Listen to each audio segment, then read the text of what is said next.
নমস্কার। লীলা পুরুষোত্তম শ্রীকৃষ্ণ চতুর্বিংশতি অধ্যায় গোবর্ধন পূজা দ্বিতীয় ভাগ। শ্রীকৃষ্ণ বললেন, হ্যাঁ পিত, ইন্দ্রদেবতার পূজা করার কোনো প্রয়োজন নেই। প্রত্যেকেরই তার কর্ম অনুসারে ফল লাভ করতে হয়। আমরা দেখতে পাই যে প্রকৃতপক্ষে সকলেই তাদের স্বাভাবিক প্রবৃত্তি অনুসারে কর্মে লিপ্ত হয় এবং সেই স্বাভাবিক প্রবৃত্তি অনুসারেই মানুষই হোক বা দেবতাই হোক প্রত্যেককে যথাযথ ফল ভোগ করে থাকেন। প্রতিটি জীবই উচ্চতর বা নিম্নতর দেহপ্রাপ্ত হয় এবং তাদের বিভিন্ন কর্ম অনুসারে শত্রু, মিত্র বা নিরপেক্ষ ভাব অর্জন করে। তাই খুব সাবধানতার সঙ্গে স্বাভাবিক প্রবৃত্তি অনুসারে কর্তব্য কর্ম করে যাওয়া উচিত এবং বিভিন্ন দেবদেবীদেরা পূজা করে চিত্তকে বিক্ষিপ্ত করা উচিত নয়। যথাযথভাবে কর্তব্য কর্ম সম্পাদন করা হলে দেবদেবীর আপনা থেকেই সন্তুষ্ট হবেন। তাই তাদের আলাদা করে পূজা করার কোনো প্রয়োজন নেই। তাই আমাদের কর্তব্য হচ্ছে খুব ভালোভাবে আমাদের কর্তব্য কর্ম সম্পাদন করা। প্রকৃতপক্ষে যথাযথভাবে কর্তব্য কর্ম সম্পাদন না করে কেউই সুখী হতে পারে না। তাই যে যথাযথভাবে আর কর্তব্য করে না তাকে অসতী স্ত্রীলোকের সঙ্গে তুলনা করা হয়। ব্রাহ্মণদের কর্তব্য কর্ম হচ্ছে বেদ পাঠ করা, ক্ষত্রিয়দের কর্তব্য কর্ম হচ্ছে প্রজা পালন করা, বৈশ্যের কর্তব্য কর্ম হচ্ছে কৃষি, গোরক্ষা, বাণিজ্য এবং শূদ্রের কর্তব্য কর্ম হচ্ছে ব্রাহ্মণ, ক্ষত্রিয় এবং বৈশ্যের সেবা করা। আমরা বৈশ্য, তাই আমাদের কর্তব্য হচ্ছে কৃষিকার্য করা অথবা সেই কৃষিজাত দ্রব্য দিয়ে বাণিজ্য করা, গোরক্ষা করা এবং টাকা ধার দেওয়া।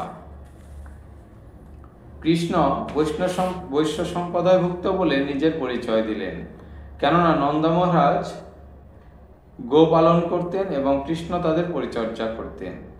বৈশ্যদের জন্য তিনি 4 রকমের বৃত্তি প্রদর্শন করলেন, যথা কৃষি, বাণিজ্য, গোরক্ষা এবং টাকা ধার দেওয়া। যদিও বৈশ্যরা এর যে কোনো একটি বৃত্তি গ্রহণ করতে পারেন, কিন্তু ব্রজবাসীরা গোরক্ষা কার্যে যুক্ত ছিলেন। কৃষ্ণ তার পিতাকে আরও বোঝালেন, এই জড়জগৎ সত্য, রজ এবং তম প্রকৃতির এই 3টি গুণের দ্বারা পরিচালিত হচ্ছে। এই 3টি গুণ হচ্ছে সৃষ্টি, স্থিতি এবং প্রলয়ের কারণ। রজগুণের প্রভাবে মেঘ উৎপন্ন হয়, তাই বৃষ্টির কারণগুলো হচ্ছে রজগুণ। এই বৃষ্টি হওয়ার ফলে মানুষ তার কৃষিকার্যে সাফল্য লাভ করে। তাহলে একটি ব্যাপার, ইন্দ্রের কি করণীয় আছে?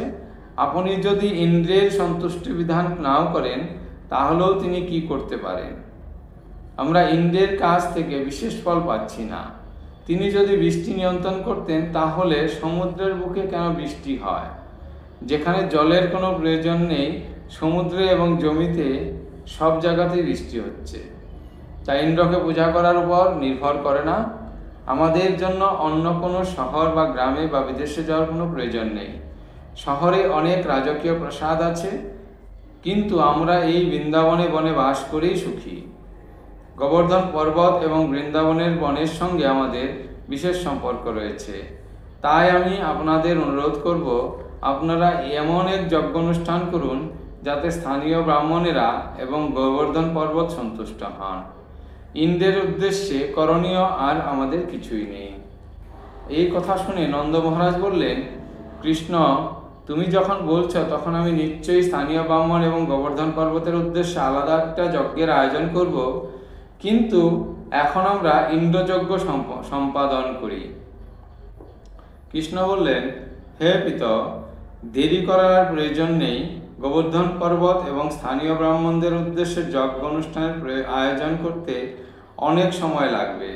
তাই ইন্দ্রযজ্ঞের জন্য যে আয়োজন করা হয়েছে তা দিয়ে এখনই গোবর্ধন পর্বত এবং স্থানীয় ব্রাহ্মণদের সন্তুষ্টি বিধানের জন্য যজ্ঞ করলে ভালো হবে। মহারাজ নন্দ অবশেষে রাজি হলেন। গোপেরা তখন শ্রীকৃষ্ণের জিজ্ঞাসা করলেন কিভাবে তিনি যজ্ঞ অনুষ্ঠান করতে চান, এবং কৃষ্ণ তাদের বললেন, যজ্ঞের জন্য সংগৃহীত সমস্ত শস্য এবং ঘি দিয়ে খুব ভালো ভালো নানা রকমের খাবার তৈরি করা হোক। পুষ্পান্ন, ডাল, হালুয়া, পকোড়া, পুরি, মিষ্টান্ন, রসগোল্লা সন্দেশ, লাড্ডু ইত্যাদি তৈরি করা হোক এবং সমস্ত বেদজ্ঞ ব্রাহ্মণদের নিমন্ত্রণ করা হোক, যারা বৈদিক মন্ত্র উচ্চারণে এবং অগ্নিতে আহুতি প্রদানে সুদক্ষ। সেই সমস্ত ব্রাহ্মণদের নানা রকম শস্য দান করা হোক। গাভীদের খুব সুন্দর সজ্জায় ভূষিত করা হোক এবং তাদের খুব ভালো করে খাওয়ানো হোক। তারপর ব্রাহ্মণদের অর্থদান করা হোক। সমাজের নিম্ন স্তরের চণ্ডাল আদি মানুষদের, যাদের সাধারণ লোক অস্পৃশ্য বলে মনে করে, তাদেরও প্রচুর পরিমাণে প্রসাদ দেওয়া হোক। গাভীদের তৃণ প্রদান করে গোবর্ধন পর্বতের পূজা উপহার প্রদান করা হোক। এই পূজা হলে আমি অত্যন্ত তৃপ্ত হব। এখানে শ্রীকৃষ্ণ সমস্ত বৈশ্য সম্প্রদায়ের অর্থনৈতিক ভিত্তি বর্ণনা করছেন।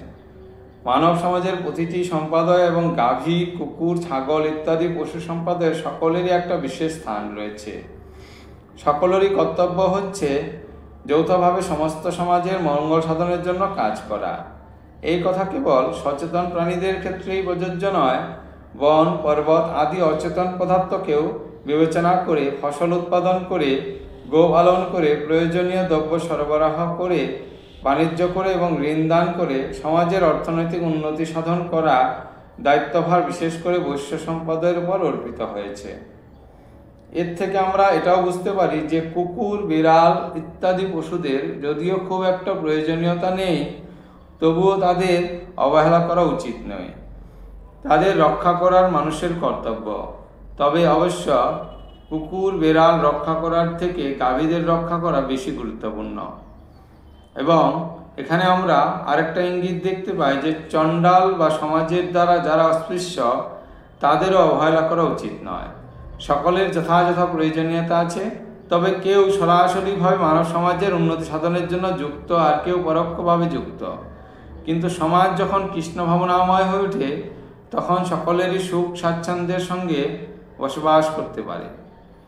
আমাদের কৃষ্ণ ভাবনাময় সমাজে গোবর্ধন পূজায় অনুষ্ঠান করা হয়। শ্রী চৈতন্য মহাপ্রভু নির্দেশ দিয়ে গিয়েছেন যে শ্রীকৃষ্ণ যেমন আরাধ্য, তেমনি তার ধাম বৃন্দাবন এবং গোবর্ধন পর্বত আরাধ্য। এই উক্তির সত্যতা প্রমাণ প্রতিপন্ন করতে করে শ্রীকৃষ্ণ বললেন, হে গোবর্ধন, পূজা তাকে পূজা করার মতোই, কিন্তু দিন থেকে এখনো অন্নকূট নামে একটি গোবর্ধন পর্ব পূজা অনুষ্ঠিত হয়ে আসছে। বৃন্দাবনে এবং বৃন্দাবনের বাইরে মন্দিরগুলোতে এ উপলক্ষে প্রচুর পরিমাণে খাদ্য সামগ্রী প্রস্তুত করা হয় এবং গিরিরাজ গোবর্ধনকে উৎসর্গ করার পর তা জনসাধারণের মধ্যে বিতরণ করা হয়। মাঝে মাঝে এই প্রসাদ ছুঁড়ে দেওয়া হয় এবং উপস্থিত ভক্তরা মাটি থেকে কুড়িয়ে সেই প্রসাদ উপভোগ করে। এর থেকে বোঝা যায় যে শ্রীকৃষ্ণকে নিবেদিত প্রসাদ কখনো দূষিত বা কলুষিত হয় না, এমনকি মাটিতে ছুঁড়ে দিলেও নয়। তাই মানুষ মাটি থেকে তা কুড়িয়ে নিয়ে গভীর তৃপ্তি সহকারে তা সেবন করে। পরমেশ্বর ভগবান শ্রীকৃষ্ণ তাই বৃন্দাবনের গোপদের উদ্দেশ্যে বলছেন ইন্দ্রযজ্ঞ বন্ধ করে গোবর্ধন পূজা শুরু করতে, কেননা ইন্দ্র স্বর্গের রাজা হওয়া ফলেও অত্যন্ত পরাজিত হয়ে পড়েছিলেন এবং তাই তিনি তাকে শাসন করতে চেয়েছিলেন। নন্দ মহারাজের নেতৃত্বে সরল চিত্ত গোপেরা কৃষ্ণের এই প্রস্তাব মেনে নিলেন এবং তারা গিরি গোবর্ধন পূজা করলেন এবং তাকে প্রদক্ষিণ করলেন। গোবর্ধন পূজার সময়ে বৃন্দাবনবাসীরাও এখনও খুব সুন্দরভাবে সজ্জিত হয়ে গোবর্ধন পর্বতের সামনে সমবেত হয়ে গিরিরাজের পূজা করেন এবং তারপর নীতি গাতিসহ তাকে প্রদক্ষিণ করেন। শ্রীকৃষ্ণের নির্দেশে অনুসারে নন্দ মহারাজ এবং গোপেরা বেদজ্ঞ ব্রাহ্মণদের নিমন্ত্রণ করে এনেছিলেন এবং বৈদিক মন্ত্র উচ্চারণ করে নানা রকমের ভোগ নিবেদন করে গোবর্ধন পূজা করেছিলেন। সমস্ত রক্তবাজ ব্রজবাসীরা তখন সমবেত হয়ে তাদের গাভীদের নানা অলঙ্কারে ভূষিত করে তৃণদান করেছিলেন। তারপর গাভীদের সামনে রেখে তারা গোবর্ধন পর্বত পরিক্রমা করেছিলেন। ব্রজগোপিকারা মূল্যবান রত্ন অলঙ্কারে ভূষিতা হয়ে গরুর গাড়িতে মধ্যে শ্রীকৃষ্ণের মহিমা কীর্তন করছিলেন। সমবেত ব্রাহ্মণেরা গোবর্ধন পূজা করে সমস্ত ব্রজবাসীদের আশীর্বাদ করেছিলেন। সমস্ত অনুষ্ঠান যথাযথভাবে সম্পন্ন হলে শ্রীকৃষ্ণ এক বিরাট দিব্য রূপ ধারণ করে বৃন্দাবনের অধিবাসীদের কাছে ঘোষণা করলেন যে তিনি হচ্ছেন গোবর্ধন পর্বত, যাতে তার ভক্তদের চিত্তে কোনো সংশয় না থাকে যে গোবর্ধন পর্বত এবং তিনি অভিন্ন। তারপর কৃষ্ণ সর্বত্র নৈবেদ্য ভোজন করতে লাগলেন। কৃষ্ণ এবং গোবর্ধন পর্বতের অভিজ্ঞতা ভক্তরা শ্রদ্ধা সহকারে এখনও মেনে আছেন। আজও কৃষ্ণ ভক্তরা গোবর্ধন শিলাকে অভিন্ন কৃষ্ণস্থানে মন্দিরে পূজা করে আসছিলেন। ভক্তরা তাই গোবর্ধন পর্বত থেকে ক্ষুদ্র শিলা নিয়ে এনে তাদের গৃহে পূজা করেন, কেননা এই পূজা শ্রীকৃষ্ণের জীব বিগ্রহের পূজারই মতো। যে রূপ পরিগ্রহ করে শ্রীকৃষ্ণ নৈবেদ্য ভোজন করেছিলেন সেই রূপ ছিল ভিন্ন, এবং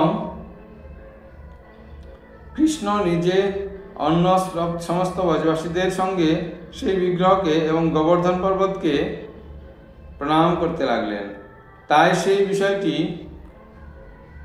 রূপকে এবং গোবর্ধন পর্বতকে প্রণাম জানিয়ে কৃষ্ণ ঘোষণা করলেন, দেখো গোবর্ধন পর্বত কেমন এই বিরাট রূপ ধারণ করেছেন এবং সমস্ত নৈবেদ্য গ্রহণ করে আমাদের কৃপা করেন।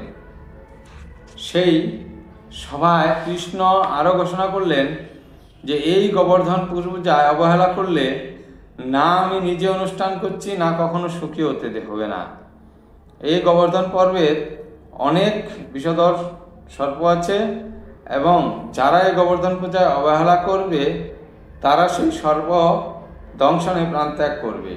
তাদের গাভী এবং তাদের নিজেদের সৌভাগ্যের জন্য গোবর্ধন পর্বতের সন্নিকটস্থ সমস্ত বৃন্দাবনবাসীরা যেন অবশ্যই এই গোবর্ধন পূজা করে, যা আমি প্রচলন করলাম। এইভাবে গোবর্ধন পূজা সম্পাদন করে বৃন্দাবাসীরা বসুদেব তথা শ্রীকৃষ্ণের নির্দেশ পালন করতে এলেন এবং তারপর তাদের গৃহে ফিরে গেলেন। রীতি লীলা পুরুষোত্তম শ্রীকৃষ্ণ গ্রন্থের গোবর্ধন পূজা নামক ৪৪ অধ্যায়ের ভক্তি বেদান্ত তাৎপর্য সমাপ্ত হল। ধন্যবাদ।